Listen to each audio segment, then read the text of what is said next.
Hello there, it's Gina Gardiner here, and welcome to the Gina Gardiner and Friends show. I'm really pleased to be able to introduce to you Shane Mulgrew. He works helping professional athletes transition to a different life and to achieve success. Now, whilst you work with, and welcome to the show, Shane, while you work with sports people, I think it's really important for listeners to recognise that any transition from work to being redundant, from being redundant into a new job, leaving work to retire, all of those things are a transition where it's very easy to feel lost. And I know that the principles of what you do will work for anyone. So if you're not someone who's a professional sportsman, please don't turn off. This program has got lots of richness that will help you too. Shane, thank you for joining the show. Be really grateful if you'd share with our listeners your story. How did you come to be doing this work? Yeah, no, here, thank you, Gina, and thanks for having me. And I suppose hopefully we can give the people some value today. But yeah, my story is, I suppose I've told it many times, and it's very easy to always be, start off with a story that does, trigger a negative past, let's say, so an emotional past that I where you're sort of stuck or you're at the bottom. And I think a lot of stories are like that. Whereas I actually had an amazing childhood, and I want to reiterate that I had an amazing childhood, and everything, a great life, and I still have. I suppose I just went through a few difficulties that I didn't understand. So and it was all internal, so like mental and emotional. So I didn't really understand what that was. I got no teachings of how to manage yourself internally, manage your thoughts, your emotions. I just thought I felt a certain way, and that was either negative or positive. And I probably didn't even differentiate or compare negative or positive. It's just you're going through a roller coaster of emotions, and that's it. Yeah. So again, you don't have to have a negative story or a negative past in order to conquer parts of your life or be successful. It's just everybody has I suppose, a unique story to tell, and mine does have some problems or some troubles or struggles that I had to go through. School was really just about playing sport for me, and that's it. When I was about 11 or 12, I was told you do an exam in primary school, and I was told that I probably wasn't smart enough to do the exam, so it was a waste of my time doing it. Now it's very easy to sit and blame the teacher for that, but Yeah. I think looking back, it wasn't the case whatsoever. It was more, look, she it would be really hard and probably mentally difficult for Shane to do this exam. So we think, or we feel, that he should, shouldn't have to, waste his energy doing it and then fail the exam and then feel down about that. So I was recommended not to do it, let's say. And I suppose from that point onward, I just felt that education was never going to be my thing.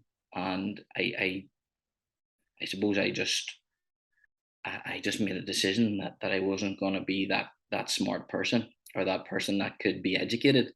um Comparing myself to the other classmates, I just wasn't as fast at learning as others. I found it really difficult to take things in, and I probably made the decision that education wasn't going to be for me, and that was probably a period of 12 to 13 years of that.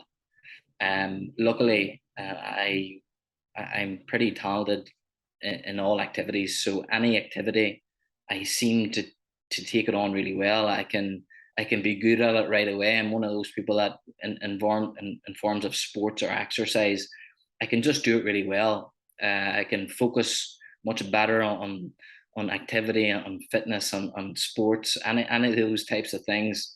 And that's what I went to then. So that was my sort of happy place. Anything that involved activity, sports, soccer, Gaelic football, now CrossFit. any sort of activity was just my happy place, and anything involved in education or learning or trying to develop, myself, it was just non-existent. I was never going to go that way. Um, but again, I had an amazing childhood and so many experiences. I played for my country internationally and soccer. I was incredibly successful in a variety of sports. And I suppose that has taken me till that took me to I suppose 18, 19, 20 years of age. And I made the decision that I wanted to be a professional footballer. And that's taken me, I suppose, till here. Unfortunately, my dedication to professional soccer ended at around probably 21.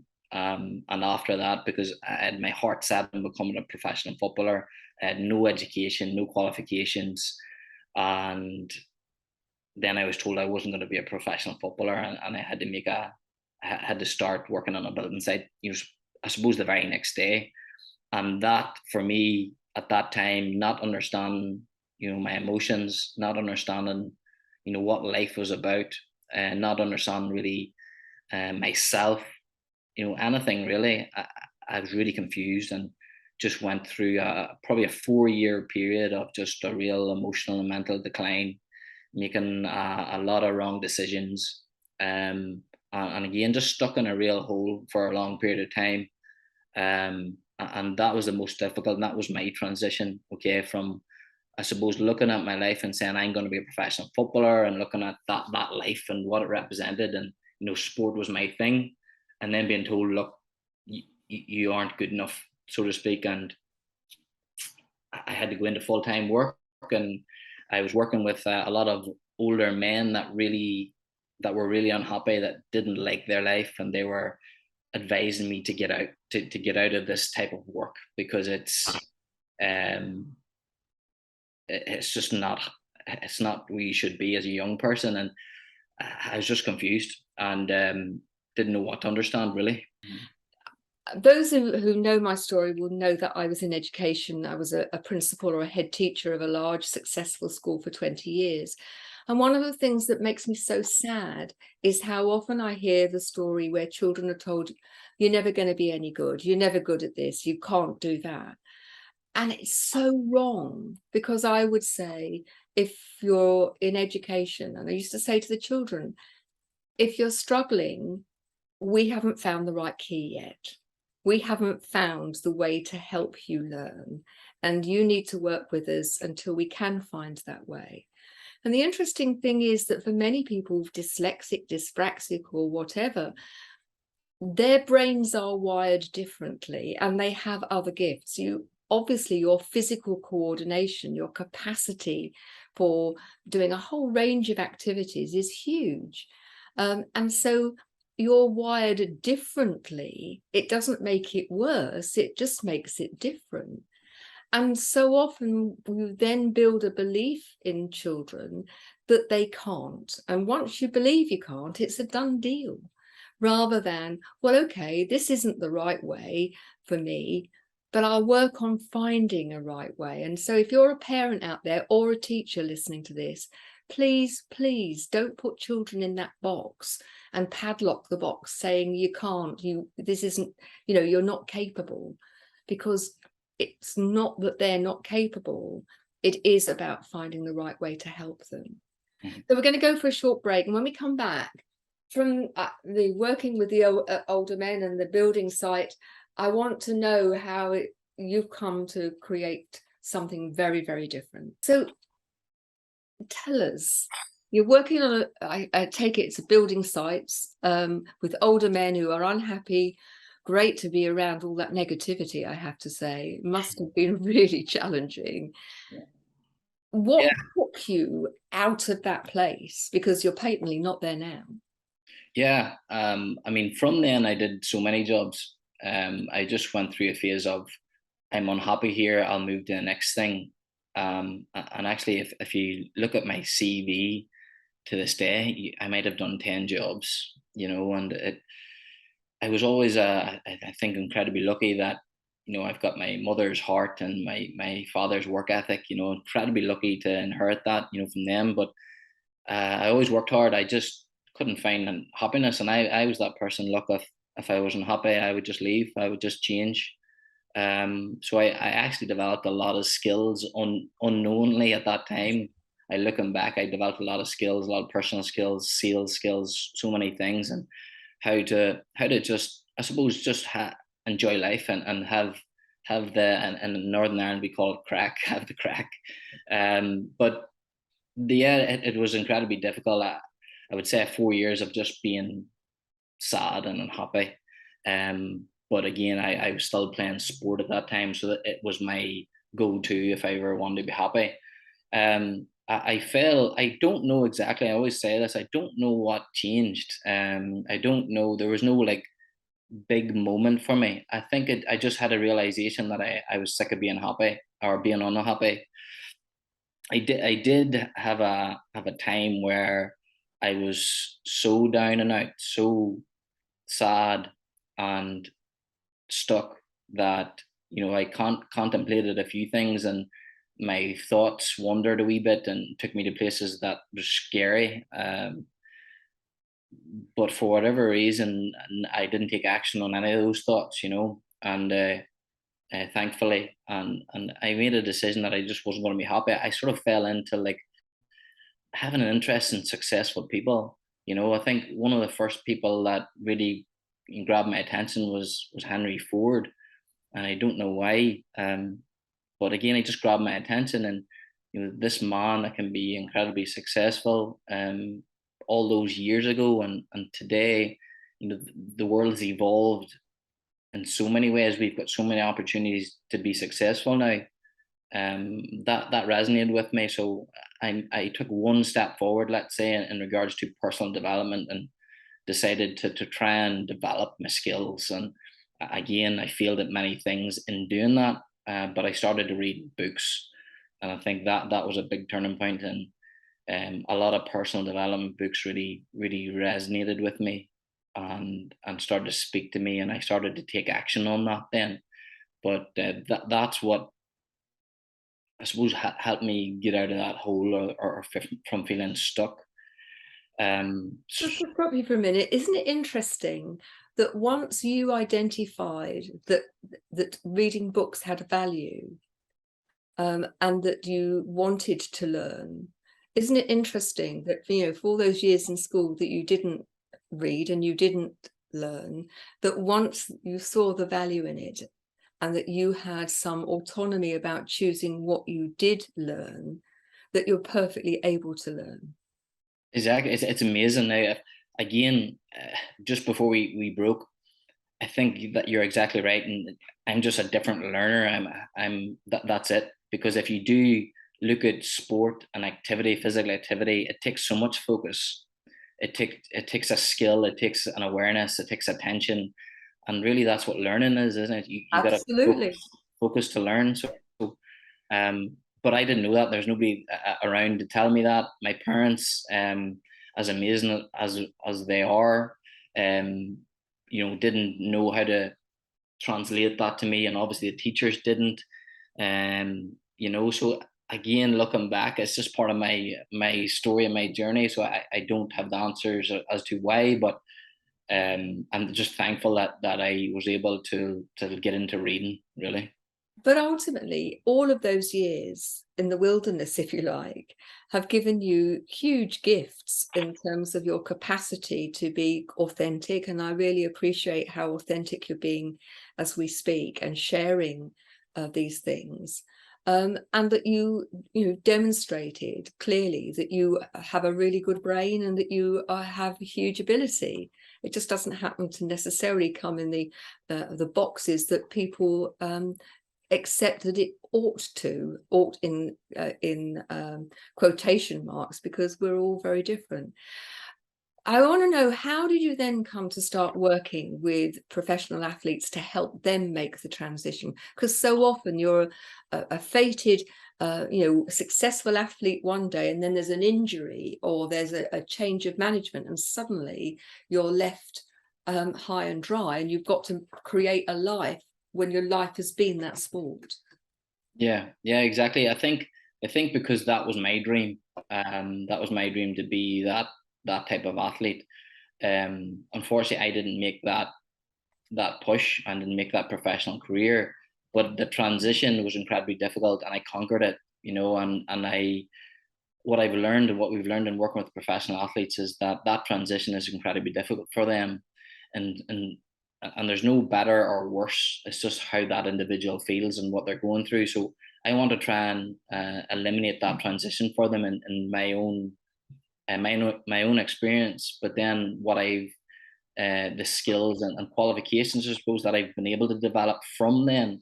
I think because I'm still an athlete myself, I compete at CrossFit around different competitions, and I'm still a physical performer. I still play soccer at Gaelic. I'm still pretty active, so I can really resonate with that individual as much as the transition is difficult for everyone in life, and not just professional athletes.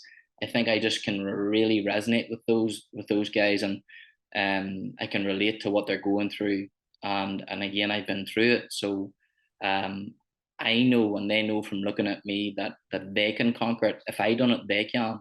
Yeah. That's the personal aspect, and then for me, I always wanted to have freedom, and part of freedom for me is financial.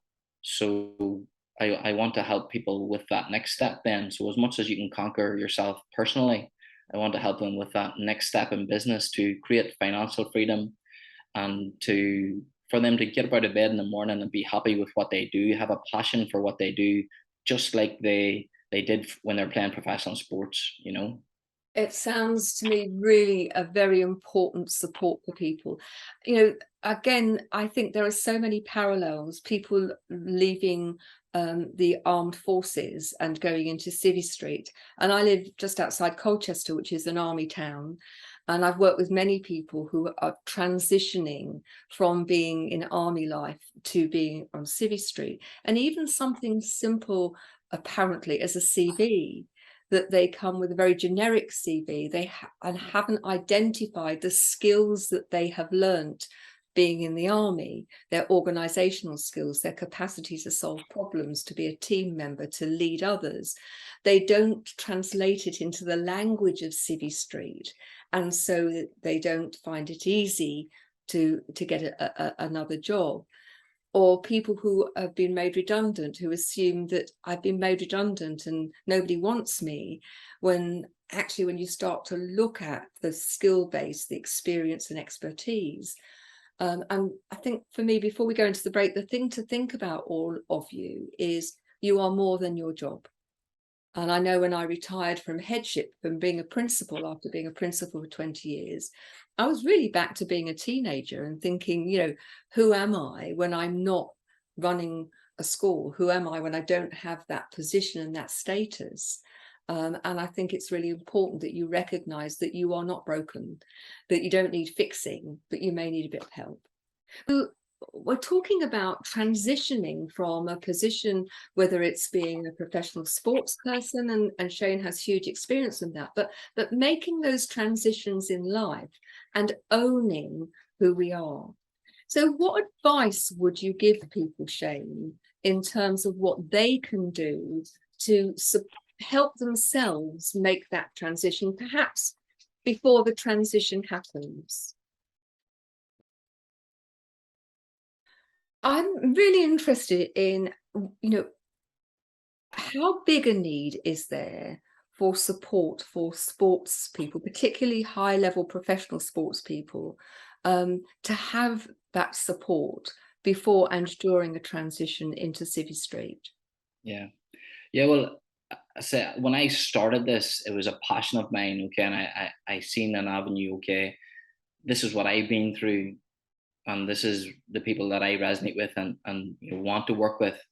But then what we've realized in doing interviews and speaking to, or even our clients or athletes at the minute, or professional sports people, is that there is a serious need for what we do, and athletes are saying, look, the professional organisations, may it be soccer, rugby, even Gaelic here in Ireland, and then you've got the NFL in America, the baseball. So there's so many sports that are just ticking a box. And again, what we realized is that in these organizations, they care for you and they care for the athlete when they're performing, but it seems that they're almost forgot about to an extent when they're not performing in the way that they want them to. So and that's sad. So again, I've spoke to, I suppose, some elite athletes that are really well known, and I just can't say their names right now. And some athletes, and again, I see everybody as the same. I just see them as people, and that's what they are. But athletes that are professional but just aren't as well known or maybe as successful in their sport. Um, and again, they're coming out of that sport saying, I've spent maybe 15 years as a professional athlete and sports person. I have nothing really to show for it.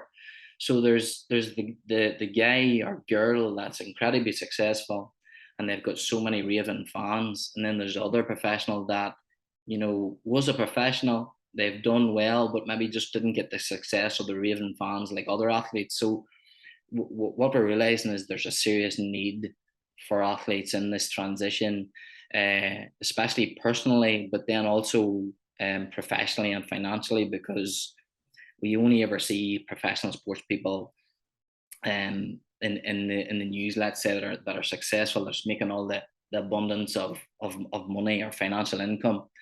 We don't really hear about the ones that don't exactly make the big incomes or financial the financial abundance either. So we see them all as all the same, but there is definitely a personal aspect of development, and then a professional and financial aspect of their development as well, that we conquer or help them conquer. It sounds to me as if many of these big clubs, and hopefully there are people listening to this show who have access to the decision makers in professional clubs, that there ought to be a scheme of preparation for people right from the outset, because at some point every professional athlete is going to become too old or unfit to play anymore. And thinking about, okay, this is not a lifetime's occupation. What are the options open to you? What are you going to do to prepare for that? And how can we help you, both in terms of mental strength and mindset, but also on a practical level? Yeah. Yeah. Well, again, what we realized is that we need to speak to these athletes while they're performing, while they're playing, Yeah. while they're still a professional athlete, because it's nearly, it's not too late, but in their mind they've stopped playing and they're already sort of have nearly fallen into that sort of personal decline. I And think it's a grieving process, a exactly, grieving for a life that either they were dreamed of and it didn't happen quite that way, or a life that they had and no longer have anymore. yeah, yeah. It's much more difficult to go and seek help and support when you are in grieving, when you are feeling at a really low point. Again, so that's why we want to speak to them while they're playing, because we want them to understand that when if they've got something, whether it be personally or professionally, they can develop that on the side. It doesn't have to take over their professional career whatsoever, and that's the great thing about that. But again, there is a real, as you say, a grieving process where it is much more difficult for those athletes to realize and to go and seek that support and help. Yeah, So we want to try and eliminate that grieving process completely. absolutely. Well, we're running out of time. Where can people get hold of you, Shane? Yeah, so you'll get me on LinkedIn, the professional network. That's where you can best get me. I have a website and a new website opening up. So it's just shanemulgrew.com. And then we've got ascentivglobal.com. My company and my business and organization is Ascentive International. That's what we're calling it, and we are helping professional athletes globally. So all sports, all industries, it is all about the athlete and the person. Okay, so what we want them to realize is that they are more than just a sports star or a professional athlete, and there's a long life to live after sports, and we want to help them personally and professionally. But you can find me on LinkedIn and my websites. Thank you very much. It's time to finish the show. It's gone really quickly. Thank you, Shane. I hope that you've enjoyed the show. Love to hear from you. Please email me at Gina, Gina, at genuinely-u.com. Love to hear your comments. And please join me on the next show. Thanks very much. Bye-bye now. Thank you.